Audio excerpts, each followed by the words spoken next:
Method of vector addition क्या है या graphical method of vector addition क्या है, ये चीज हम समझने वाले हैं। तो जो भी वेक्टर होता है, वेक्टर्स हैं, इनको हम ऐड करते हैं इन टू डिफरेंट वेज। ठीक है, इन मकसद होता है कि एक रिजल्टेंट निकालना। जो भी वेक्टर्स होते हैं उनको ऐड करने के बाद हम एक रिजल्टेंट निकालते हैं। जब स्केच करते वक्त याद रखिएगा बच्चों, स्केच करते वक्त इन वेक्टर्स की जो डायरेक्शन है, ये वेक्टर की जो डायरेक्शन है वो भी सेम रहनी चाहिए और इस वेक्टर की जितनी लेंथ है वो भी सेम रहनी चाहिए।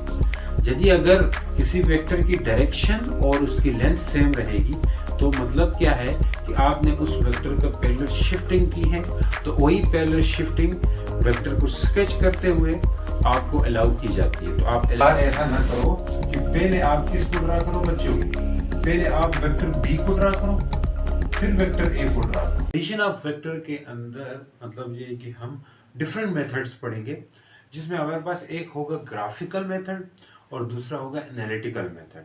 तो आज का हमारा जो लेक्चर होने वाला है और इससे अगला भी होगा, तो ग्राफिकल मेथड के ऊपर होगा, जिसे हम ज्योमेट्रिकल मेथड कहते हैं। यानी कि geometrical method of vector addition क्या है या graphical method of vector addition क्या है, ये चीज हम समझने वाले हैं। तो जो भी वेक्टर होता है, वेक्टर्स हैं, इनको हम ऐड करते हैं इन टू डिफरेंट वेज। ठीक है, तो एक होगा ग्राफिकल, एक होगा एनालिटिकल। ठीक है, addition of vector, addition of vectors. Addition of vector क्या है? ठीक है, वेक्टर्स बेसिकली ऐड करते हैं हम दो तरीकों से। ठीक है, vectors can be added in two ways. क्या क्या है बच्चों? Vectors can be added in two ways. पहला मेथड बच्चों क्या होता है? ग्राफिकल मेथड, यही हमारा आज का लेक्चर है। ग्राफिकल मेथड, इसका और नाम भी है। और दूसरा क्या है? Analytical method. Analytical method. सबसे पहले हम पढ़ेंगे ग्राफिकल मेथड कि एडिशन ऑफ वेक्टर को हम कंपोजिशन ऑफ वेक्टर भी कहते हैं। एडिशन ऑफ वेक्टर का दूसरा नाम क्या है? Composition of vectors. तो कंपोजिशन या एडिशन का क्या मतलब है? ऐसा प्रोसेस जिसके अंदर हम दो या दो से ज्यादा वेक्टर्स को ऐड करते हैं, तो उसे हम कंपोजिशन ऑफ वेक्टर या एडिशन ऑफ वेक्टर कहते हैं। The process of adding, the process of adding, DING, adding two or more vectors, is called what बच्चों? Is called composition या addition of vector। is called composition या addition of vector का नाम दे देते हैं। addition of vector, इसको हम composition या addition of vector कहते हैं। अब हम हमारे पास ये जो एडिशन ऑफ वेक्टर है, इसमें पहले मेथड हम पढ़ेंगे ग्राफिकल मेथड। ग्राफिकल मेथड क्या होता है? बेसिकली इसके ऊपर हम बात करेंगे। ये पहला मेथड है हमारा, ये आज का लेक्चर भी इन्हीं के ऊपर होने वाला है। ग्राफिकल मेथड, या इसका दूसरा नाम क्या है बच्चों? ग्राफिकल मेथड का दूसरा नाम क्या है? Geometrical method. Geometrical method, geometrical method, ये मेथड हम पढ़ने वाले हैं। ग्राफिकल मेथड या ज्योमेट्रिकल मेथड क्या होता है? ग्राफिकल मेथड या ज्योमेट्रिकल मेथड, ग्राफिकल मेथड ये बेसिकली हमारे पास एडिशन ऑफ वेक्टर का मतलब एक मेथड है, जिसके अंदर हम ग्राफिकली वेक्टर्स को ऐड करते हैं। ग्राफिकली वेक्टर को ऐड करते हैं। इस मेथड के अंदर बेसिकली वेक्टर्स को ऐड करने के लिए हम यूज करते हैं head to tail rule. Head to tail rule basically graphical method का एक तरीका है। ठीक है, इन ग्राफिकल मेथड हम यूज करते हैं graphical method, basically graphical method के अंदर। ठीक है, in graphical method we use head to tail rule, head to tail rule for addition of vector, for addition of vectors हम हेड टू टेल रूल को use करते हैं। Head to tail rule आप class 9 में पढ़ चुके हो कि क्या होता है। इसके कुछ स्टेप्स हैं, इसके मद्देनजर इन स्टेप्स को मद्देनजर रखते हुए हम बेसिकली वेक्टर्स को ऐड कर रहे होते हैं। किसके अंदर? जो ग्राफिकल मेथड है इसके अंदर। तो फॉलोइंग आर द स्टेप्स, ठीक है। तो हेड टू टेल रूल क्या है बच्चों? हेड टू टेल रूल के अंदर ही हम समझेंगे कि ग्राफिकल मेथड से वेक्टर्स को कैसे ऐड किया जाता है। हेड टू टेल रूल के अंदर ही हम ये समझने वाले हैं कि ग्राफिकल मेथड के थ्रू वेक्टर्स को कैसे ऐड किया जाता है। हेड टू टेल रूल, तो basically head to tail rule क्या है बच्चों? आपको पता होगा head to tail rule. Basically ये क्या है head to tail rule? Head to tail rule हमारे पास इसके अंदर कुछ स्टेप्स होते हैं, उन्हीं स्टेप्स को हम यूज करते हुए वेक्टर्स को ऐड कर रहे होते हैं। तो बेसिकली इसके अंदर फॉलोइंग स्टेप्स है। स्टेप नंबर वन ये है कि कह रहा है कि सिलेक्ट अ सुटेबल स्केल। पहले भी किसी वेक्टर को कार्टेशियन प्लेन या कार्टेशियन सिस्टम के अंदर हम ड्रा करते थे, वहाँ पे भी कुछ रूल्स है। उसमें भी एक ये बात लिखी थी हमने, वहाँ पे एक सुटेबल स्केल सिलेक्ट करें। तो सुटेबल स्केल सिलेक्ट करना ये पहला रूल है। तो क्या है? Select a suitable scale. किस लिए बच्चों? किस लिए हम सुटेबल स्केल सिलेक्ट करते हैं? For the representation of given vectors. जो वेक्टर्स आपको दिए गए हैं, किस लिए दिए गए हैं? ताकि उन वेक्टर्स को आप ड्रा करो ग्राफिकल मेथड से, यानी कि उन वेक्टर्स का एक रिजल्टेंट ले आओ। बेसिकली एडिशन ऑफ वेक्टर के अंदर एक मेन टॉपिक, एक मेन बात ये है कि एडिशन ऑफ वेक्टर में हम जब बहुत सारे वेक्टर्स को ऐड करके एक रिजल्टेंट वेक्टर निकालते हैं, बहुत सारे वेक्टर्स को ऐड करके एक रिजल्टेंट वेक्टर निकालते हैं। अब वो रिजल्टेंट वेक्टर क्या होता है? बेसिकली रिजल्टेंट वेक्टर एक सिंगल वेक्टर होता है, ठीक है। उसका उतना ही इफेक्ट होता है एज कंबाइन, जितने वेक्टर्स आपने ड्रा किए हैं उन सब का जितना इफेक्ट होता है, उस अकेले रिजल्टेंट वेक्टर का उतना इफेक्ट होता है। हम यहाँ रिजल्टेंट वेक्टर ग्राफिकल मेथड और हेड टू टेल रूल से हम रिजल्टेंट निकालेंगे, फिर उसके बाद रिजल्टेंट क्या होता है इसके ऊपर भी हम बात करेंगे। तो आपको बेसिकली एडिशन ऑफ वेक्टर का मेन मकसद होता है कि एक रिजल्टेंट निकालना। जो भी वेक्टर्स होते हैं उनको ऐड करने के बाद हम एक रिजल्टेंट निकालते हैं। बेसिकली वही रिजल्टेंट एडिशन ऑफ वेक्टर का एक रिजल्ट होता है। एडिशन ऑफ वेक्टर का एक रिजल्ट होता है। तो हम बात करेंगे सिलेक्ट सुटेबल स्केल। किस लिए सुटेबल स्केल हमने सिलेक्ट किया है? For the representation of given vector. जो गिवन वेक्टर है उनकी रिप्रेजेंटेशन के लिए, गिवन वेक्टर्स की, ठीक है सर, ये बात तो समझ आ गई। यानी कि गिवन वेक्टर्स की रिप्रेजेंटेशन के लिए हमने एक सुटेबल सिलेक्ट स्केल करना होता है। जैसे हमने यहाँ पे एक स्केल थी, इसके अंदर हमें एक वेक्टर दिया हुआ था। मान लें मैं एक वेक्टर ड्रा कर रहा हूँ, ये कोई एक वेक्टर है बच्चों, वेक्टर ए है और इसका एंगल जो है वो थीटा है। हमने पीछे बात की थी किसी भी वेक्टर को जब हम 2 डायमेंशनली स्केच करते हैं, बनाते हैं, तो उसके अंदर हमें एक एंगल की ज़रूरत होती है उस वेक्टर की डायरेक्शन को बताने के लिए। यहाँ पे ये थीटा ए है, ये बेसिकली उस वेक्टर ए की डायरेक्शन बता रहा है, और ये वेक्टर ए किसी एक 2 डायमेंशनली प्लेन के अंदर है। तो सुटेबल स्केल के अंदर हमारे पास गिवन वेक्टर्स होंगे। गिवन क्या होंगे बच्चों? वेक्टर्स होंगे।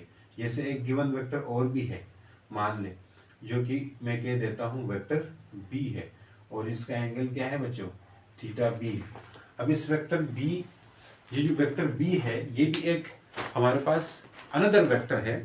अब वेक्टर ए और vector B basically given vector है, जो कि इनको रिप्रेजेंट करना है हम एक सुटेबल स्केल के अंदर। तो उस सुटेबल स्केल के अंदर जो हमने सेलेक्ट किया है उसमें हम इन्हीं जो गिवन वेक्टर्स हैं उनको रिप्रेजेंट करेंगे। जो सूटेबल स्केल हम बनाएंगे, उस सूटेबल स्केल के अंदर ये जो गिवन वेक्टर्स हैं इनको हमने वहाँ पे क्या करना है? स्केच करना है। तो दूसरा पॉइंट भी यही है कि स्केच करो इन गिवन वेक्टर्स को, कहाँ पे? सूटेबल स्केल के अंदर। दूसरा पॉइंट क्या है, sketch all the given vectors, क्यों क्या करना है बच्चों, sketch all the given vectors in a suitable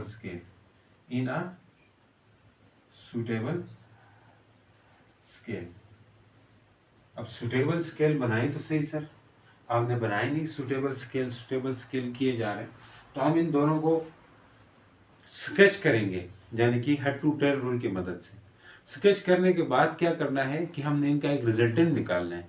मैंने कहा था एडिशन ऑफ वेक्टर का मेन मकसद ही यही होता है कि हम वेक्टर को ऐड करें और इसका एक रिजल्ट निकालें, यानी कि उसका एक कंबाइंड इफेक्ट निकालें, उनका एक रिजल्ट निकालें, और उस रिजल्टेंट वाला वेक्टर ही उन जो वेक्टर्स को हमने ऐड किया है उन्हीं वेक्टर्स का एक क्या होगा, फाइनल रिजल्ट होगा। वो क्या होगा बच्चों, फाइनल रिजल्ट होगा। तो हम बात करने जा रहे हैं अनदर पॉइंट इन्हीं हेड टू टेल रूल के, और दूसरा क्या पॉइंट है इसके ऊपर हम बात करेंगे। तो कह रहा है कि जो गिवन वेक्टर है उनको सुटेबल स्केल के अंदर स्केच करें। तो हम एक सूटेबल स्केल बनाते हैं अपना, उस सूटेबल स्केल के अंदर हम इन्हीं वेक्टर्स को क्या कर रहे हैं बच्चों, कंस्ट्रक्ट करेंगे। क्या करेंगे, कंस्ट्रक्ट। तो जैसे याद रखें, किसी भी वेक्टर को जब हम स्केच करते हैं तो या इसको पैरेलली शिफ्ट करते हैं, किसी और जगह लेके जाते हैं। हम यहाँ पे अलग अलग रिप्रेजेंट किए थे हमने, अब इनको हम किसी और स्केल के अंदर हम इसको स्केच करने जा रहे हैं।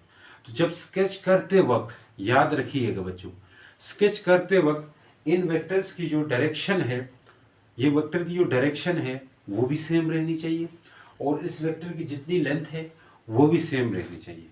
यदि अगर किसी वेक्टर की डायरेक्शन और उसकी लेंथ सेम रहेगी तो मतलब क्या है कि आपने उस वेक्टर का पैरेलल शिफ्टिंग की है, तो वही पैरेलल शिफ्टिंग वेक्टर को स्केच करते हुए आपको अलाउ की जाती है। तो आपके लिए अलाउ है कि आप इनको क्या कर सकते हैं बच्चों, पैरेलल शिफ्टिंग कर सकते हो, किसी और मतलब ये है कि किसी और प्लेन में लेके जा सकते हो। तो अब जैसे कि यहाँ से हम इधर हम इनको स्केच करने जा रहे हैं, तो स्केच करने के लिए हमने याद ये रखना है कि जो इसकी डायरेक्शन और इसकी लेंथ थी वही सेम रहेगी। मैं कोशिश करता हूँ कि यहाँ सेम रहे। बेसिकली हाथ से ड्रा करते हुए ये चीज़ें सेम नहीं भी रह सकती है, तो कमी पेशी माफ करना बच्चों। तो मैं कहना ये चाह रहा हूँ कि यहाँ जो डायरेक्शन है वो वेक्टर ए की डायरेक्शन है, यानी कि उसे हम ए वेक्टर बना दिया। अब सेकेंडली जो दूसरा वेक्टर है उसको आपने ऐसा ऐड कर देना है कि ज्वाइन कर देनी है आपने सेकेंड वेक्टर की टेल को फर्स्ट वेक्टर की हेड के साथ। यही रूल होता है बच्चों, हेड टू टेल रूल के अंदर यही तो कहते हैं हम। पहले वेक्टर की हेड यानी कि इसके साथ दूसरे वेक्टर की टेल यानी कि दुम को जोड़ देना है आपने, ठीक है। पहले वेक्टर की हेड को दूसरे वेक्टर की टेल के हेड, पहले वेक्टर की दूसरे वेक्टर की टेल को पहले वेक्टर की हेड के साथ जोड़ देना है। तो यही रूल है। तो रूल भी पढ़ेंगे साथ में यहाँ पे हम कंस्ट्रक्ट भी करेंगे। रूल क्या कहता है बच्चों, कहता है join the tail of second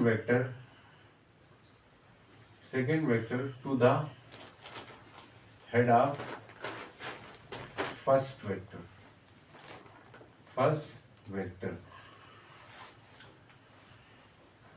first vector की हेड के साथ ज्वाइन करना।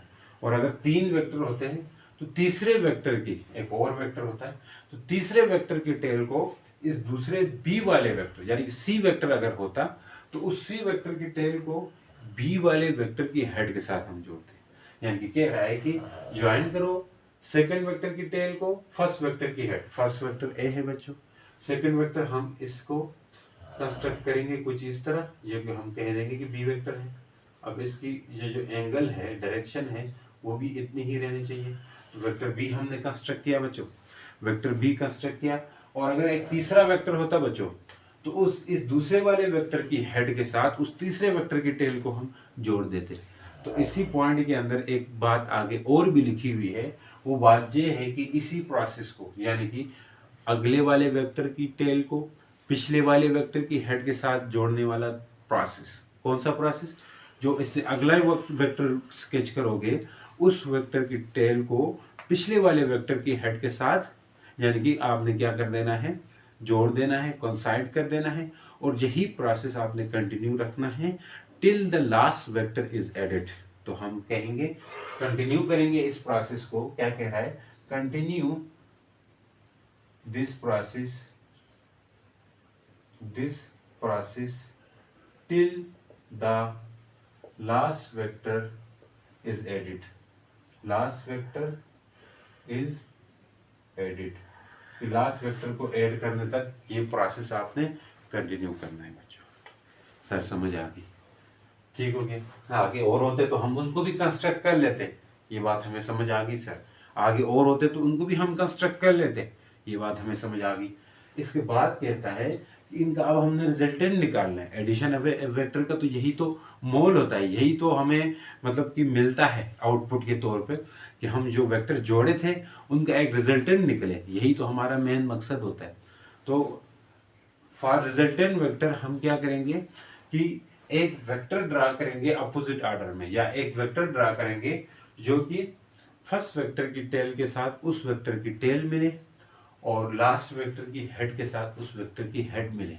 तो वही हमारा क्या होता है बच्चों? वही हमारा क्या होता है बच्चों? रिजल्टेंट वेक्टर होता है। ठीक है। ड्रा रिजल्टेंट वेक्टर कहता है, या sketch a resultant vector, sketch a resultant vector in opposite order,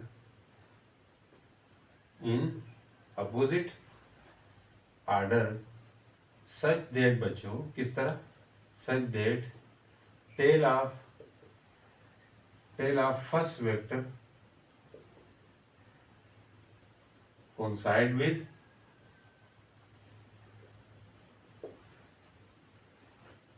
resultant vector and head of last vector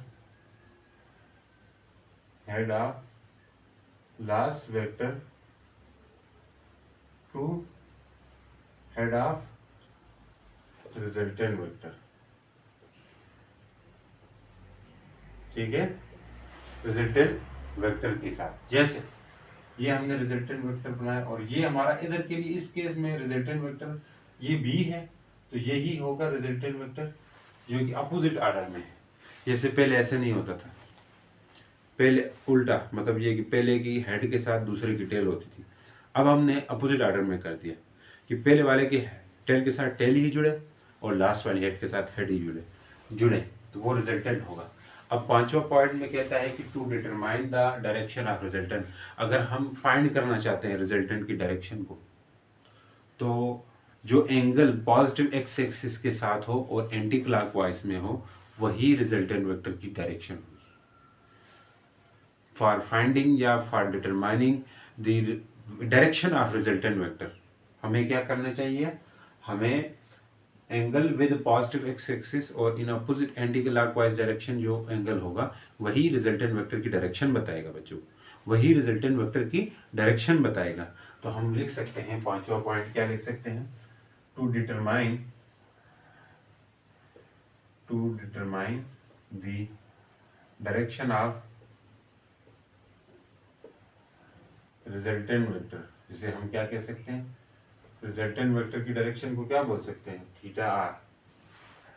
ठीक है, थीटा आर होगा angle makes with positive X axis with positive x-axis in anti-clockwise direction, CLOCK clockwise direction। तो जैसे यहाँ पे बात करें तो बच्चों ये वाला जो वेक्टर है, ये वाला जो एंगल है, ये थीटा आर होगा, यही इस रिजल्टेंट की डायरेक्शन। तो एडिशन ऑफ टू वेक्टर भी इस तरह करता है, अगर और वेक्टर होते हैं उनको भी हम ऐसे ऐड कर देते। तो addition of two vector obeys commutative law. ठीक है, तो या कम्यूटेटिव लॉ को ओबे करते हैं। आगे छोटा सा टॉपिक है, उसमें भी यही आपको प्रूफ करने को देता है कि वेक्टर एडिशन कम्यूटेटिव है, तो ये आप साबित करें। तो ये हम साबित करेंगे यहाँ से। फिर एडिशन ऑफ मैनी वेक्टर्स कैसे करते हैं, टू और मोर देन टू वेक्टर्स हों तो उनको कैसे ऐड करते हैं, इनके ऊपर भी बात करेंगे बच्चों, इनके ऊपर भी बात करेंगे। ठीक हो गया। तो हम यहाँ से कहाँ पहुँचे हैं, इनको मिटा दूँ, मिटा दे सर, मिटा दे सर, मिटा दे, मिटा दे अपनी हस्ती को अगर तू चाहता है कोई। अच्छा जी, अब क्या कहते थे हम, वेक्टर एडिशन इज कम्यूटेटिव। क्या बोल रहे, वेक्टर एडिशन इज कम्यूटेटिव, कि हमने ये साबित करना है कि वेक्टर एडिशन कम्यूटेटिव है। तो सिंपली हम consider two vectors as shown in figure करके बनाएंगे, फिर उन वेक्टर्स को हम ऐड करते जाएंगे। जैसे हमने पीछे किया था, टू वेक्टर्स यहाँ फिगर बना देंगे तो आपको क्लियर हो जाएगा। मान लिया एक वेक्टर ये, इनका दूसरा वेक्टर हमने ये लिया, इन दोनों का रिजल्टेंट ये है। एक इस वेक्टर का जो वेक्टर ए हमने कहा, इस वेक्टर को वेक्टर बी कहा। अब वेक्टर बी को आपने बाद में रखा था ना, जो वेक्टर बी की डायरेक्शन है बच्चों, वही डायरेक्शन यहाँ पे मान ले आप इस तरह से बनाओ। वेक्टर बी को पहले स्केच करो। क्या क्या कह रहे हैं सर आप, वेक्टर बी को पहले स्केच करो। कर दिया सर। देखो इसका मतलब ये है, पहले वेक्टर ए को रखा, बाद में वेक्टर बी को ड्रा किया। अब इस बार ऐसा ना करो कि पहले आप किसको ड्रा करो बच्चों, पहले आप वेक्टर बी को ड्रा करो फिर वेक्टर ए को ड्रा करो। देखो डायरेक्शन वही रहनी चाहिए, तब तो रिजल्टेंट ऐसे बनेगा, रिजल्टेंट ऐसे ही बनेगा। लेकिन अब हमने पहले बी ड्रा किया फिर ए ड्रा किया, कम्यूटेटिव है। जैसे कम्यूटेटिव में आप दो नंबर लेते हो, 2+3 करते हो, बाद में 3+2 कर देते हो। पहले में 2 को 3 के साथ प्लस किया, बाद में 3 को 2 के साथ प्लस कर दिया। तो इसी तरह इसमें इस वाले केस में पहले ए को बी के साथ वो कर दिया, ऐड किया वेक्टर को। दूसरे वाले केस में बी को ए के साथ ऐड कर दिया। तो यहाँ इस फिगर में देखो रिजल्टेंट और इस फिगर में देखो सेम आ रहा है, रिजल्टेंट की लेंथ, रिजल्टेंट की डायरेक्शन सेम आ रही है। तो इन्हीं दो को हम ऐसे भी कंस्ट्रक्ट कर सकते हैं, या बुक में एक ही में किया हुआ है। तो उसमें यहाँ पहले वाला सीन दिया हुआ है जिसमें ए को बी के साथ ऐड किया हुआ है, तो रिजल्टेंट ये बना है। यहाँ मैंने अलग से किया है, लेकिन उन्होंने यही कहानी साथ दी हुई है। बी को यहाँ लिख दिया, ए को यहाँ रिजल्टेंट बना दिया। तो ये आपका क्या बन गया, रिजल्टेंट बीचों बीच आ गया, रिजल्टेंट बीचों बीच आ गया। और ये एक पैरेललोग्राम होती है, पैरेललोग्राम की अपोजिट साइड बराबर होती है। तो यहाँ ये वाला ट्रायंगल, ये वाला वेक्टर और ये वाला बराबर है, ये वाला वेक्टर और ये वाला बराबर है, दिख भी रहे है भी ए ही है, ये भी है, ऊपर भी है। तो मतलब वेक्टर क्या है, एडिशन कम्यूटेटिव है, वेक्टर एडिशन कम्यूटेटिव है। It is clear from a figure, लिखोगे it is clear from a figure that vector addition of A to B and B to A to B gives us R, and B to A is also equal to R, यानी कि resultant की equal है बच्चों, resultant की equal है, यानी कि A plus B किया तो इससे क्या आया R, इक्वेशन 1, या B प्लस A क्या, तब भी क्या आया बच्चों R, equation 2। From equation 1 and 2 हम कंपेयर करके लिख सकते हैं, from equation 1 and 2 A vector plus B vector equal to B vector plus A vector. ठीक है, तो ये हमारे पास कम्यूटेटिव लॉ को ओबे करता है। तो हम यहाँ पे लिख सकते हैं, हिंस वेक्टर एडिशन इज क्या है बच्चों, commutative, is commutative. Vector addition क्या है, कम्यूटेटिव है। सही सर, समझ आ रही। अब addition of more than two vectors, दो से ज्यादा हो, ठीक है, एनी नंबर ऑफ वेक्टर, जितने भी नंबर है याद रखो बच्चों, इनको हम हेड टू टेल रूल से जोड़ सकते हैं और इनका रिजल्टेंट निकाल सकते हैं। बेशक भले जितने ही हो, भले ही जितने वेक्टर हो उनको हम ऐड करके निकाल सकते हैं। तो कैसे कैसे निकाल सकते हैं सर, आप बताएं। ठीक है, थ्योरेटिकल सा लेक्चर है यार, कोई मुश्किल नहीं है ये। ठीक है, क्या है, addition of more than 2 vectors.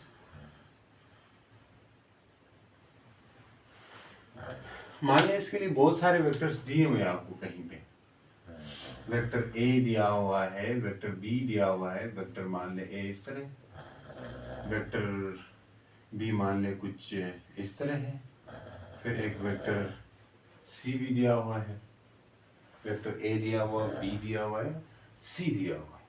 हमने इन वेक्टर्स को इस तरह ले लेना है। ठीक है जी, वेक्टर सी आपको दिया हुआ है कुछ फिर इस तरह,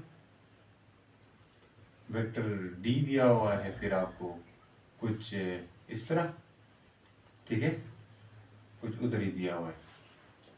क्या ये नजर आ रहा है? इन सब को ऐड कर लेना है, इन सब को हम एक suitable scale, any number of vectors बच्चों, any number of vectors can be added by किससे, head to tail rule, head to tail rule, head to tail rule की मदद से हम ऐड कर सकते हैं। एनी नंबर्स ऑफ वेक्टर हो, बेतहाशा हो, बेतहाशा नंबर, ए वेक्टर मैंने इस तरह ड्रा किया, अब ए वेक्टर की हेड के साथ बी वेक्टर की टेल मिलनी चाहिए, यही तो कहते थे।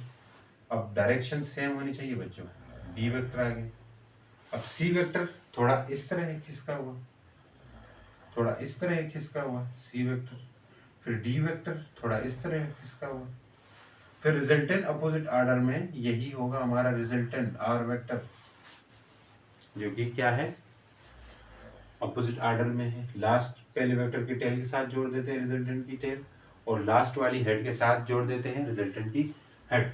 Then R vector will be equal to vector A plus vector B plus vector C plus vector D. तो हम सबको ऐड करते हैं। ग्राफिकल मेथड आसान सा मेथड है, एनालिटिकल मेथड ही असल वेक्टर एडिशन का मेथड होता है। तो ये तो आसान सी चीज़ें थी, उम्मीद करता हूँ ये चीज़ समझ आई। तो मिलते हैं नेक्स्ट वाले लेक्चर के अंदर अपने, तो उम्मीद करता हूँ समझ आ गई। तो मिलते हैं नेक्स्ट वीडियो के साथ, तब तक के लिए गुड बाय, अल्लाह हाफिज़।